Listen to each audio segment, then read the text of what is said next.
Hello and welcome to today's political forum featuring the Stanislaus County Judge Office 5 candidates vying for a seat being vacated by Marie Silveira, who is retiring. Here for today's forum are Attorney Jared Carrillo, Superior Court Commissioner Kenneth, Hara, and Deputy District Attorney John R. Mayne. Each candidate will have a minute for an opening statement and a minute for a closing statement.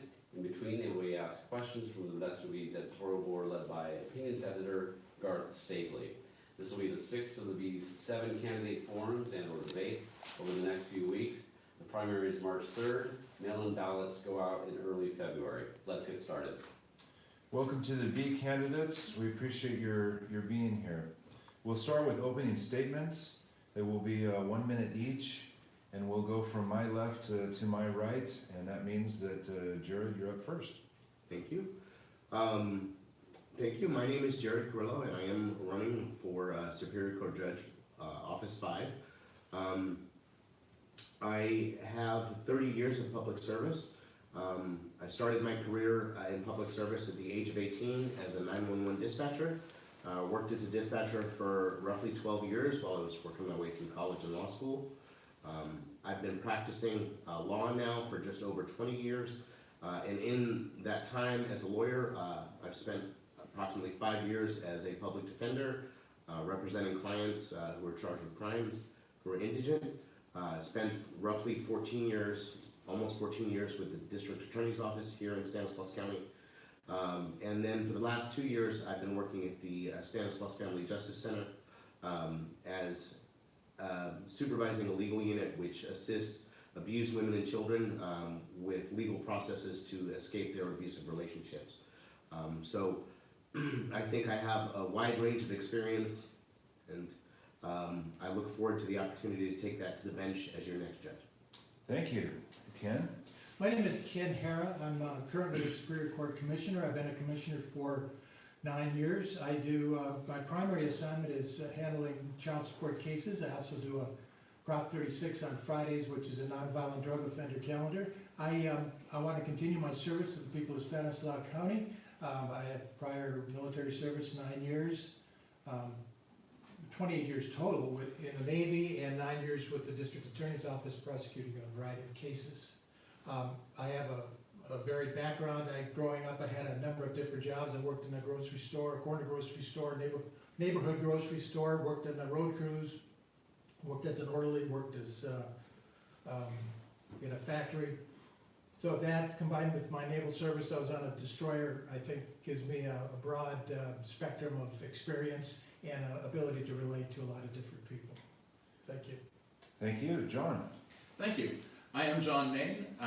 My interest in the law started when I was a newspaper reporter many years ago. I was a newspaper reporter for several years. I covered crime in courts, and I had the opportunity to talk to all the people involved in the system, the prosecutors, the cops, the defense attorneys, the defendants, witnesses, judges, all of these people, and it fascinated me to watch what was happening. So I decided to go to law school. I did. And I did 3.5 years of civil work before landing this job right here in Stanislaus County as a prosecutor, which I've done for almost the last 19 years. During that time, I've handled every kind of case there is. Murder, gang cases, child abuse cases, you name it, I've done it. I've also done about 65 jury trials. Now, you don't have to believe me when I say, hey, I'm the most qualified guy for the job. The judges, the prosecutors, and the defense attorneys agree, and all of those groups have endorsed me as your next judge. Thank you. Thank you. All right. We're going to shift the rotation with every question. So Ken will get the first shot at this question, which is, please describe one of your most difficult cases and how you handled it. I would say in child support, many cases, they're all difficult cases because nobody has any money, and if I deviate from guideline support for the father, then that means there's less money available for the children and the mother. If I go with what the mother, and I say mother, father, because normally 9 times out of 10 it's the mother has the children 100%, a majority of the time, and 9 times out of 10 the father doesn't, even though they sometimes disagree with that. So all those cases are difficult cases.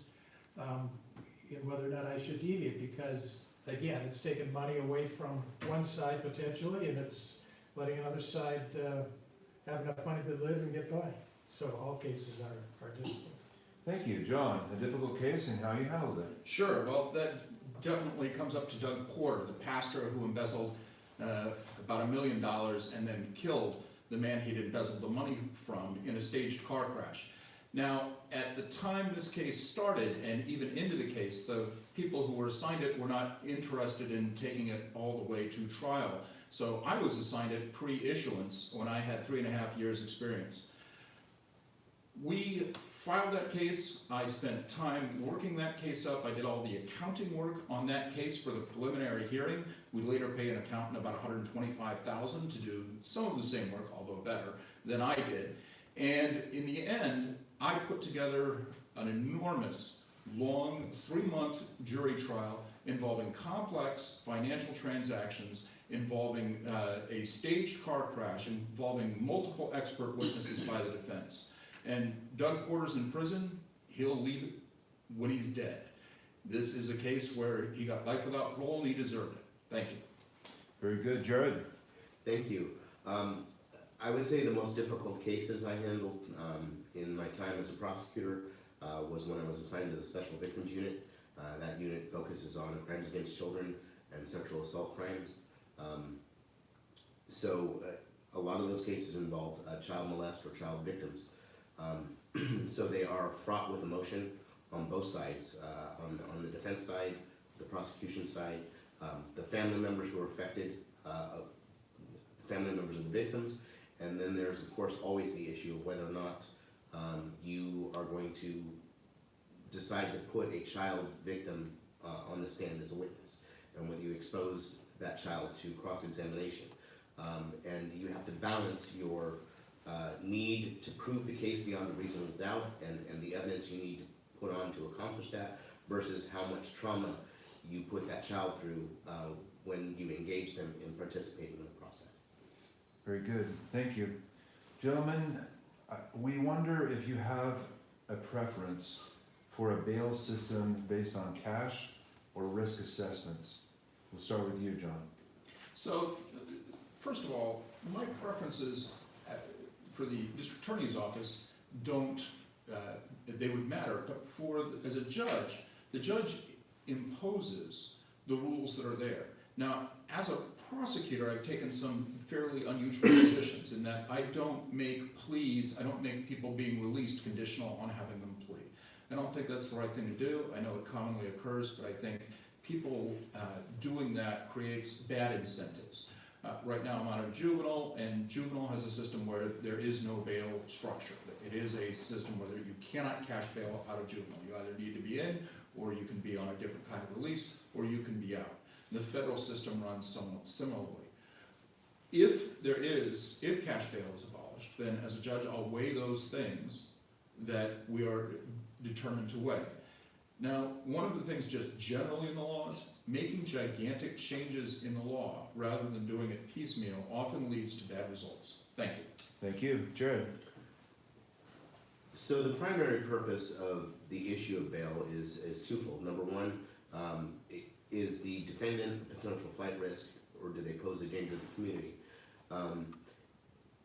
And secondarily, to ensure somehow that if you release that person, they have an incentive to return to court and keep all of their court dates.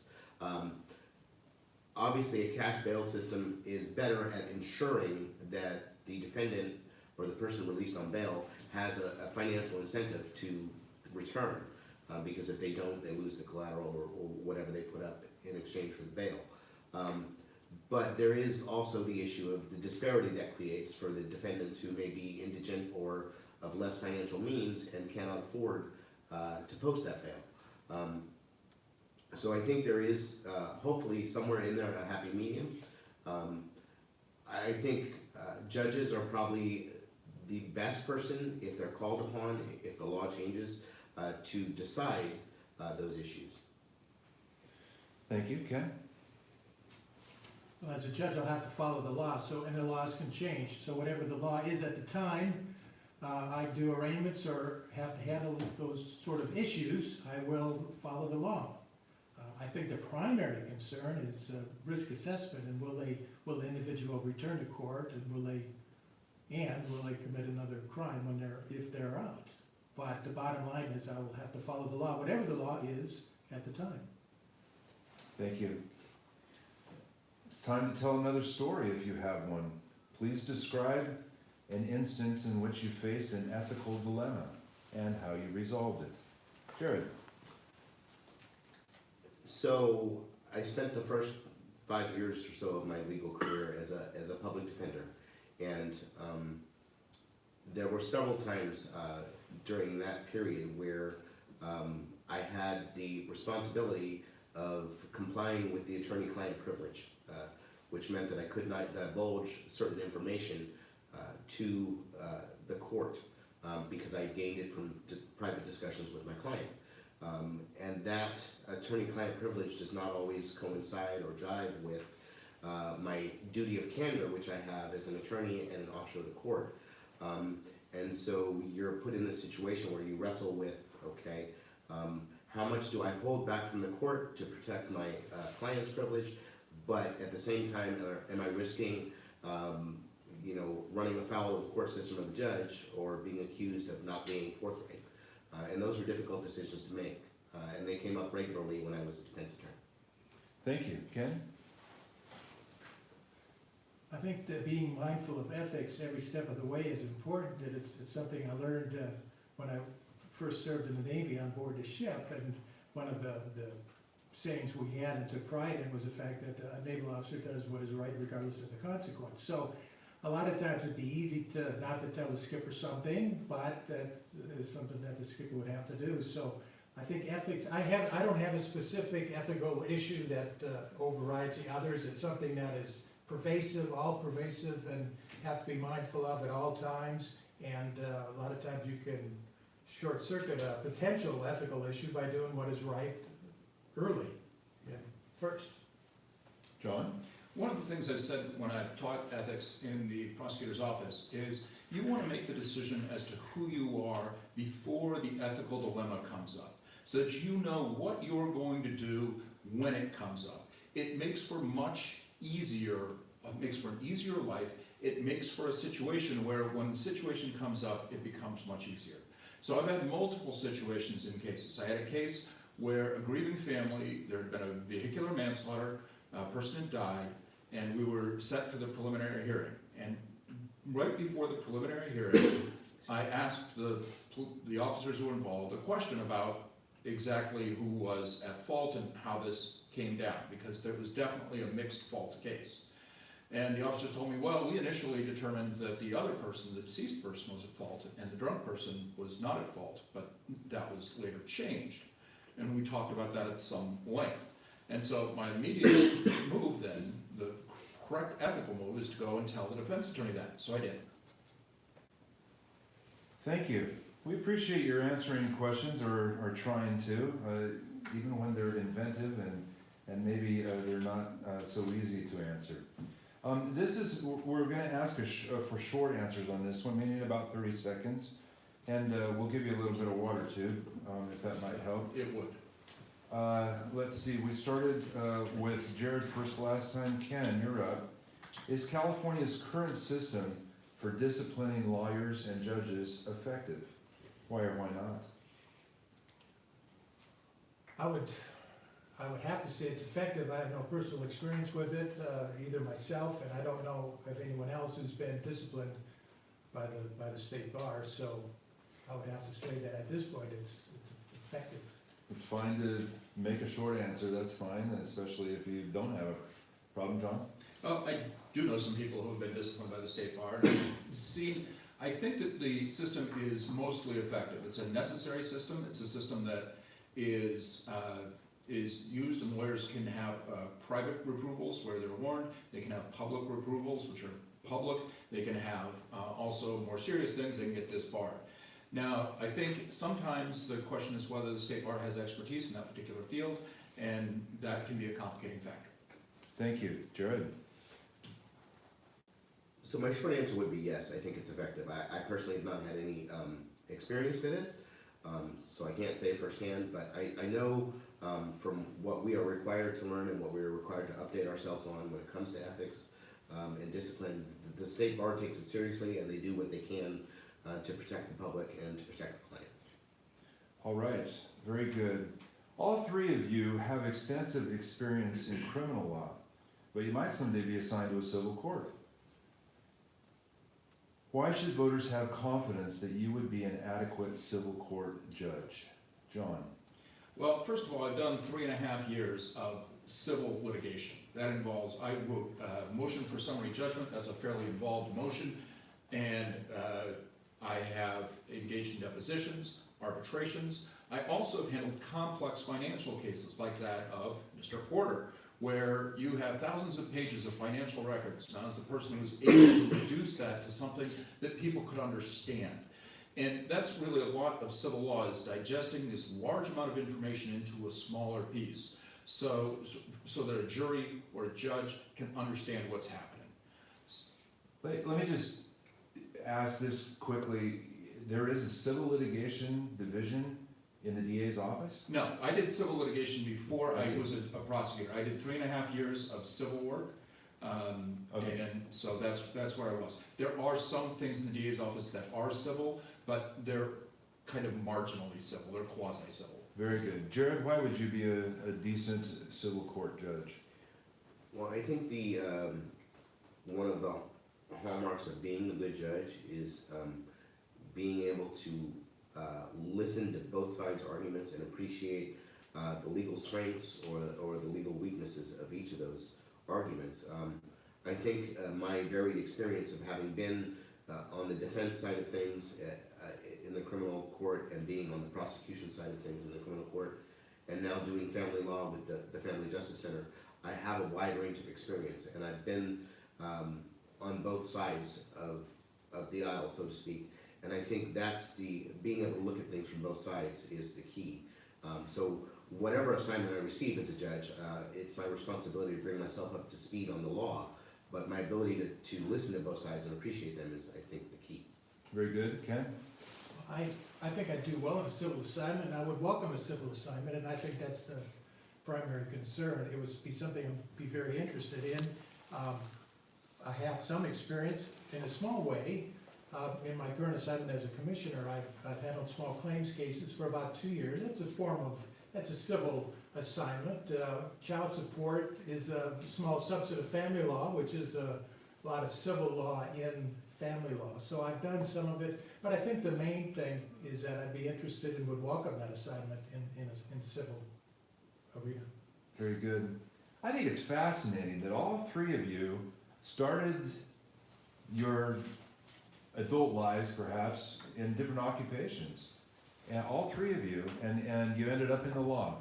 Tell us if there's something from your background in that previous life that will help you to in your judicial aspirations. Jared. So for me, I grew up in the military. My dad was in the Army.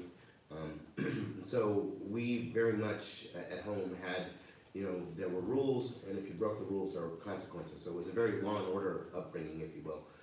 So that's part of what led me into practicing law. It's definitely what led me into public service. The idea that my dad was in the military, he served the country, and he brought my sister and I up to believe that we have a responsibility to be active members of the community and take part. For me, though, my time as a dispatcher, I think, is going to be invaluable when I take the bench. And because as a dispatcher, you deal with people in crisis, and you never know when you pick up that phone, when someone calls 911, if that person's in a car crash or they're about to die. And so you get very good at not getting wrapped up in the emotion of the other end and doing what you have to do irrespective of the emotion. So as a judge, I can take that experience and remain above the fray and not get involved in the emotion of the argument and make the decision based on the law. Thank you. Ken? How much time do I have? 1 minute. 1 minute? I've always been interested in the law. I guess I like books and I like the stories. Every case that you read in the law book is a little short story. But I realized when I worked as an orderly, and I worked as an orderly in the neurology ward for about 3 years, there's a lady, I still remember this, a lady was brought in near death. I don't know what medical problem she had, but she was admitted and treated, and she left in about 3 weeks, or 4 weeks, whatever it was. And up till that time, I wanted to go to medical school. I wanted to be a doctor. And then she was discharged, and she was a wonderful, wonderful lady. She was about totally different than when she first came in. And then about a month later, she was readmitted in worse shape than before. And I thought, there's other ways to serve, and the law is a good way to do service, and it affords many different opportunities for public service to do good as a lawyer. And that's one reason I became a prosecutor, and one reason I wanted to be a commissioner, and another reason why I want to be a judge. Very good, John. So being a newspaper reporter covering crime in courts was just an outstanding opportunity to be good at the job that I did as a prosecutor and as a civil lawyer, because I got to watch so many jury trials. And I watched some people who were really good. Bob Foltz was a deputy district attorney down in Los Angeles. I would watch him do these things, and I didn't understand why he would do them. One thing he would do is he would ask these people these questions, he would cross-examine people, and they would get to a point where it seemed like they were obviously lying, and then he wouldn't ask the next question, hey, isn't it obvious you're lying, or let me contrast this with the other statement. He wouldn't ask those questions, and it always puzzled me. But of course, that's what the jury was thinking too. Hey, this guy is lying. They may think, and so when I was doing trials later, I had a bailiff come to me after a trial saying, hey, why didn't you ask this question? You totally got this guy. I'm like, yeah, but we did this for the jury. There's a way to do this that's successful. It was hugely informational to watch really good people work. Very good. Individual questions now. We'll start with Ken. How is what you do as a court commissioner different from what one would do as a superior court judge? A lot of the things I do are similar. What would be different is, as a Superior Court judge, it's unlimited. If it's criminal, it's certainly different. I've handled arraignments, but that's only the very beginning of the criminal procedure process. So as a judge, I would preside over criminal jury trials and participate in sentencing if the individual was convicted. In family law, I'd deal with not only child support, but spousal support, division of property, parenting time, and unlimited civil, of course, would be on that of small claims, because it'd be unlimited damages. So I'd be able to do the same, but be of more service to the people of Stanislaus County. Purely out of curiosity, do they call you your honor in court? They do. They call me judge. And you've done this for 9 years? I've done it for 9 years. I will say this, the people have treated me terrific in the Superior Court, and when I went to the Whitfield College. Thank you. John, your ballot statement says that you have, quote, earned a reputation for making sure innocent people don't get dragged through the system. That's a really interesting claim for a prosecutor to make. Please explain. Absolutely. So there have been more than a few cases which got issued mistakenly. There's two things that can happen. A case can be issued because of a legal error, or a case can be issued because the facts aren't what they appear. Now, I have gone out of my way to, I've taken over cases and dismissed cases where people were not guilty of the crimes charged. Most notably, being a felon in possession of a firearm requires two elements. You'll guess what they are. They're being a felon and being in possession of a firearm. We've issued some cases where the person was a felon who had had their case reduced to a misdemeanor, and they were in possession of a firearm. Those people are not guilty of crimes. That is not a crime. It is not a crime. So I make sure that those cases go away whenever I find out about them. I've also found out facts about cases, and I'm interested when the defense has information for me. And some people, if the person didn't do it, they shouldn't be going through the system. As a prosecutor, you have to be attentive to that. Thank you. Jared, I'm not sure people would understand what a community prosecutor does. You also supervise a legal team of 4. Could you just bring us up to speed on that? So, as a community prosecutor, I spent some time during my 14 years with the DA's office. I was assigned specifically as a community prosecutor for 2 years, but I was also in a federal grant program called Weed and Seed for 2 years, or for 5 years total.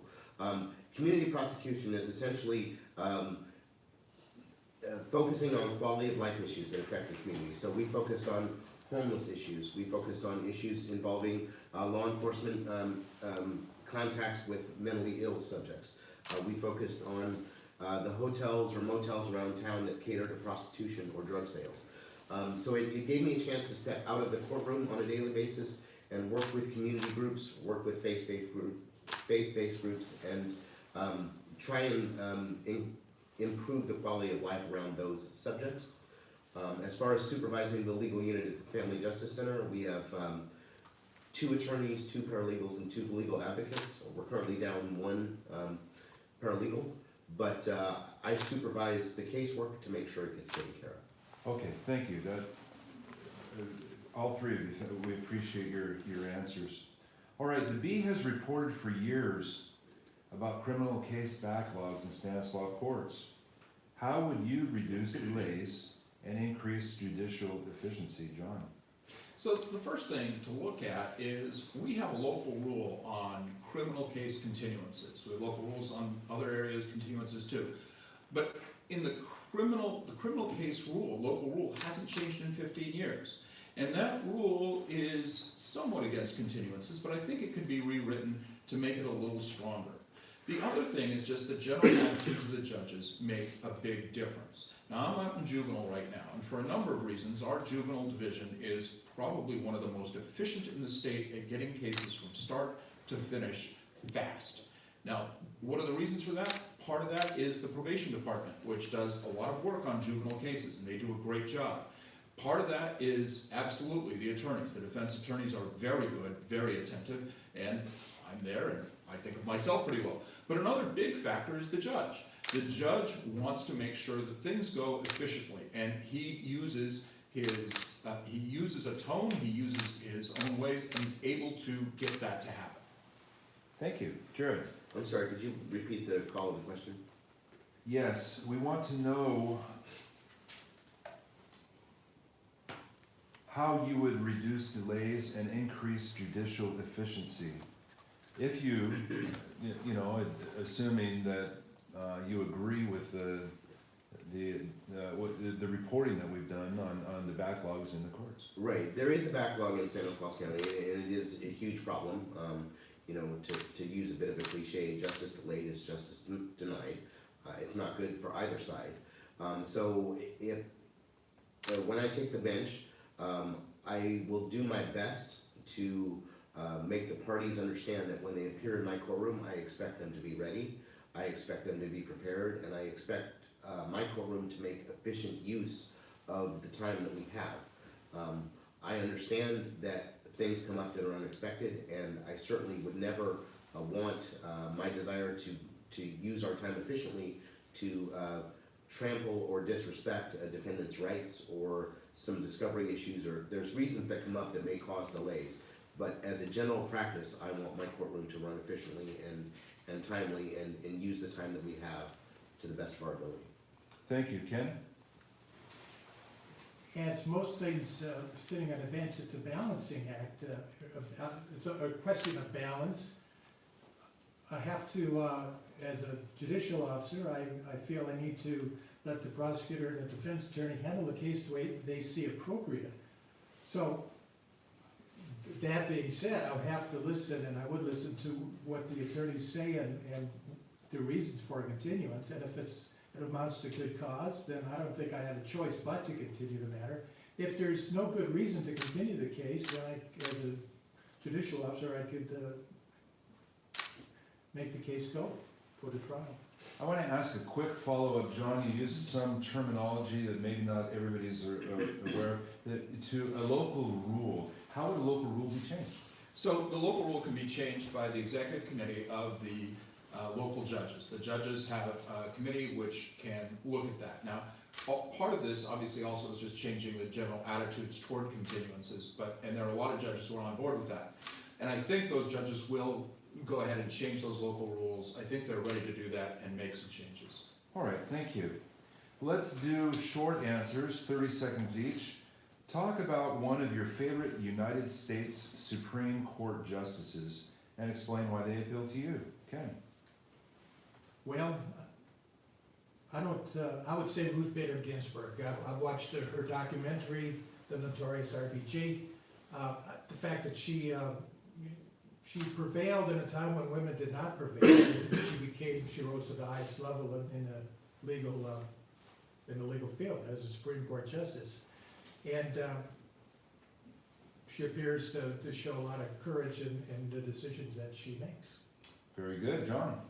I think Earl Warren is the guy that comes to mind for me. And so when you look at that, Earl Warren's history was he was a politician first. He was a district attorney and a politician. And he was responsible probably for some bad policies, including the internment of the Japanese, before he became a Supreme Court justice. But when he became a Supreme Court justice, he did Gideon versus Wainwright, the right of public defense, Loving versus Virginia, the thing that allowed interracial couples to marry, and the Brown versus Board of Education, which abolished separate and equal. Earl Warren did a lot of good work as a Supreme Court justice. Good. Jared? I would also say Earl Warren. For me, what really got me started on the path to practicing law was a civics class that I took in high school. And specifically, we studied Terry versus Ohio, which is a Supreme Court case that had to do with basically stop and frisk, or the right of law enforcement to search people. It was a Fourth Amendment search and seizure case. That opinion was written by Earl Warren, and that opinion and the relationship between the government and its citizens, specifically the government's ability to search you and reach in your pockets, was what really sparked my interest in the law, and so it's stuck with me. Very good. Ken? I'm sorry. We already did, Ken. I already started the week. first. Very good. My mistake. These next two questions are related, but we're going to have you answer them separately. And we're going to give you 45 seconds each, which is a little bit different. My introduction is this. The Bee has a duty to help people understand how their justice system works and how their tax dollars are being spent to achieve justice. We believe that this is best accomplished with transparency. So your first question is, first, explain your thoughts on judges allowing cameras in the courtroom. Jared? As far as cameras in the courtroom, I think one of the hallmark tenets of our legal system in the United States is equal access. It's public. It should be public. There are situations where the law requires it to be private. Juvenile matters, for instance, are closed hearings because of the age of the people involved. But as much as it is public, it should be public.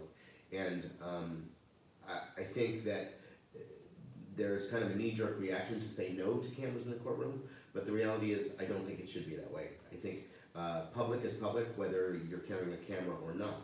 The media being there is there to help and aid in transparency, as opposed to someone who might be there to surreptitiously take photos of witnesses and things like that. So I would support, as a general principle, transparency. Thank you. Ken, cameras in the courtroom. In general, I would say no. The public is certainly entitled to be inside the courtroom, as is the media. It would depend, though, on the nature of the case, on what the defense attorney had to say. Assuming this is a criminal case, what the attorneys would have to say, and they provide a brief on the subject. My main concern would be that some artificiality is inserted into the proceedings, and that people would tend to maybe showboat a little bit if there were cameras in the courtroom, and so that the public really wouldn't be seeing. It wouldn't be transparent because it would be kind of an artifice. But I'm not opposed to cameras in the court, but again, it depends on the case, it depends on what the attorneys would say. John? Sure. So I work in juvenile, and actually some juvenile cases are open to the public. It depends on the crime that is charged. And in the criminal cases, if you're dealing with still photographs that are not during a jury trial, I'd be inclined to allow those in. I would want to hear from all the parties. I don't want to prejudge any individual case. So that would be step one. The other issue, one of the other issues there is video cameras. Now, video cameras, if you're live streaming a jury trial, I can't imagine a situation unless the jury was sequestered where I would allow that, because I think that's going to interfere with the ability of the jury to reach a fair verdict. Thank you. Related question. Explain what might prompt you to take the extreme step of sealing records and proceedings. Ken? Well, some cases would require a record to be sealed, so if the privacy concerns are greater than public access concerns, then the record would be sealed. But primarily, I would look at briefings on the issue and do my own research to decide whether or not to seal the record. Very good. Can you think of an instance when you would do that, John? Sure, there's, some records are sealed by force, juvenile records are routinely sealed, and those are kept away from everyone, inclusive of me, depending on, I would have to do some things in some cases to get those records. So that's one situation. Now, in a criminal case, in general, I don't think a weighing test is appropriate. I think in general, criminal cases, unless there's some other specific statute which permits them to be sealed, those should always be public. For civil cases, you're really dealing with what are the statutory requirements for sealing, and in most cases, my strong instinct is if the people should have free access to these things. Again, there are statutes that control this, so it's not completely unheard of to seal records, but you cannot seal off people from public cases. Thank you. Jared? So as far as sealing records is concerned, there are some statutes that require certain records to be sealed, but generally those statutes that require that also provide for some mechanism to challenge that. So I think for me it would come down to what the statutes suggest I should do, and then also the arguments of the parties. It is a balancing act, and if I think the law rightfully allows for a record to be unsealed or released, and I'm called upon to do that, I will follow the law. Very good. This next question we're going to ask again for short answers, 30 seconds each. Who among Stanislaus Court judges, active or retired, do you look up to and why? John? So I look up to a lot of them. I wish I had the organized mind of Donna Frenchie Reeves. I wish I had the ability to connect to juveniles, somebody like Ruben Villalobos. I look and I respect Judge Westbrook's intellect. When we look at the judges and enjoy the efficiency of some of the judges. So when I look at these, I respect a large number of judges on this bench. Jared? I agree with John. I've worked with all the judges for a very long time. Some of them are former prosecutors that I worked with as well. I respect anybody who is willing to step up and take this leap and be that person in the courtroom.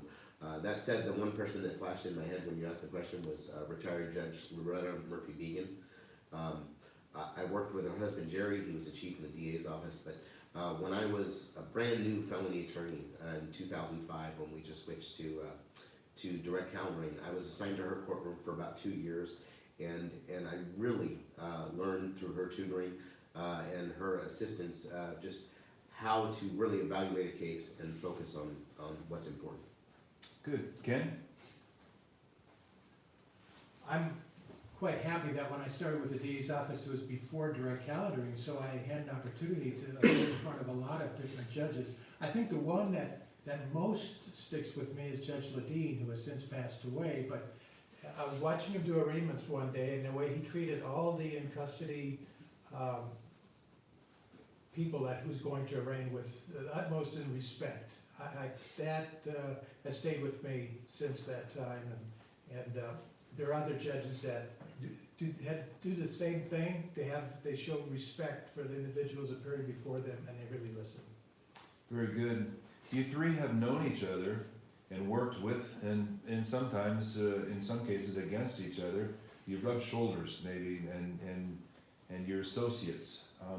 Say something that you appreciate about each of your opponents. Jared?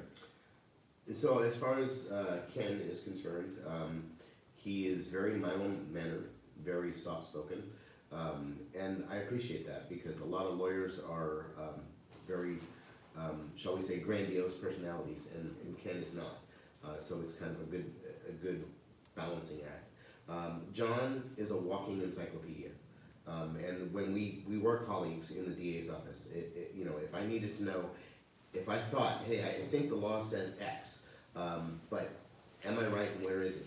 John was the person to go to. So I appreciate that. Thank you. Ken?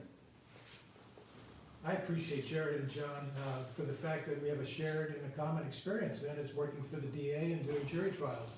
I did a number of jury trials myself, about 75. Jared did trials, so did John. So we both know what it's like to be in the arena trying to prove a case. I appreciate that in both people. Thank you, John. Mr. Carrillo and I have known each other for a very long time. He is a very friendly guy. He comes off as a friendly guy, and that's because he is a friendly guy. He's a good guy to have a lunch with. I have enjoyed my time speaking to him. I don't know Ken as well, but Ken has been relentlessly kind to me when we see each other walking through walking in the jury room or wherever else we see each other, and we do. And I've always appreciated those little kindnesses which you don't always see. Thank you. What is your vision for the future of our judicial system? Ken? I would hope that the future of our judicial system is more justice for all. And I can help accomplish that by being a judge and listening to the individuals that appear before me. I think that is the biggest roadblock to justice, is listening to the individuals, really listening to the individuals and to the attorneys and what they argue and what they have to say. Thank you. John? Continued incremental improvements, especially in getting cases out. We've talked about the criminal cases, but it's also the civil cases where it appears to me that the rules permit people to ask for trial continuances to the clerk. The judge has to approve that, but the whole attitude toward continuances can be changed. And as we do that, I know that there are plenty of judges who are already on board, that we have a faster, more efficient system that doesn't use up so much taxpayer money. We also have an opportunity here for the judicial system locally. Eventually we will get a new courthouse, that will be good. But we have a situation now where it's tough because the courthouse is older. We're dealing with trying to make that work. And I think that we'll continue to make it work because there aren't other options. I do think that we have an opportunity here for the criminal system, for the civil system, for the family system, for the juvenile system, for all those systems, to make those incremental improvements, keep talking to the lawyers, and continue to improve justice for everyone. Thank you. Jared? I think in terms of our county locally, I would urge the leaders and the powers that be to do the best they can to increase staffing in the courts. And that's public defenders, that's prosecutors, that's bailiffs, that's judges, it's court clerks. Our system locally is overburdened and overstressed and has been. So there are things we can do within it to make it better, make it faster, but we need more bodies coming to the building every day. As far as a sitting judge, what I want and what's in my campaign materials is fair justice for all. And I want whatever litigant walks through the door of my courtroom, when they leave, to think to themselves, like, you know, I might not have been victorious, he might have ruled against me, but at least I was treated with respect, I was treated fairly, he listened to my arguments, and I may not win, but I'm walking away feeling like I got a fair hearing. Very good. Ken?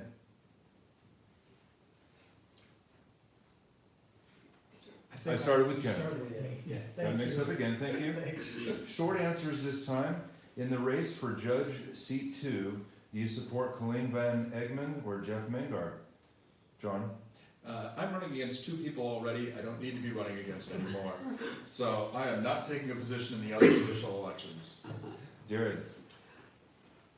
I will tell you that I don't know Colleen other than having met her a few times on the campaign trail. I've worked with Jeff since 2001 when I came to this county, both as an opponent when I was a defense attorney, he was a prosecutor, and I've worked with him as a prosecutor. He and I are very close friends. As a friend, I would love to see Jeff on the bench. Beyond that, I would say that the job of a judge is to administer the court process, and I know that Jeff has years and years of being in that courtroom, and being a part of that process. Good, Ken? And I choose as well not to endorse either candidate, and in fact, I believe that my ethical restraints would prohibit me from endorsing anybody for judge. In the race for Judge Seat 6, do you support Annette Reese or Sam Guttridge? Jared? I think they are both qualified. They're both, Sam has experience as a DA. He also has experience on the civil side. Annette's been in the DA's office for years. I honestly don't know. I think they both have the judicial temperament to do a good job. Ken? Mine would be the same answer from that I made before. John? Well, I don't think I'm ethically barred from doing so. I think judicial candidates and people on the bench can get those endorsements. I've gotten those endorsements, but I have the same position. I got enough people to run against. We'll do closing statements now in reverse order. John? All right, well, I'd like to thank the Bee for this opportunity. I'd like to thank the viewers for being interested in how this works and who we are. And I'm hoping that this has given you an opportunity to know who each of us is. This is a vitally important race. Judges affect people's freedoms, their families, and their finances. Electing a judge is electing somebody to a position that they will probably hold for a very long time. Now, if you want to know more about me, you can go to my website. That's Mayne4Judge, number4judge.com, and you can contact me. I'd be happy to talk to you about any issues you may have. I think in the end, you can look at those people who have supported me. You can look at the endorsements I've gotten from the judges, from the prosecutors, from the defense attorneys. The people who know the system best have come out and endorsed me. And I'm the guy people go to for correct legal answers. I appreciate it. Thank you very much. Thank you. Ken? I would be the best, I am the best candidate to be your next judge, and that is because based on my prior experience, I've been a commissioner. I've been doing the job for 9 years. My service in the Navy for about 10 years, prosecuting experience for about 10 years. I've had a variety of jobs growing up. In my view, I can relate well to people that appear in front of me. I've handled a variety of cases, and I think I've handled them well. So I'm looking forward to the opportunity to do more service and to serve the people of Stanislaus County. Thank you. Jared? Thank you. As I mentioned before, I have just over 30 years of public service. I've dedicated my entire adult life to serving the community in one way, shape, or form.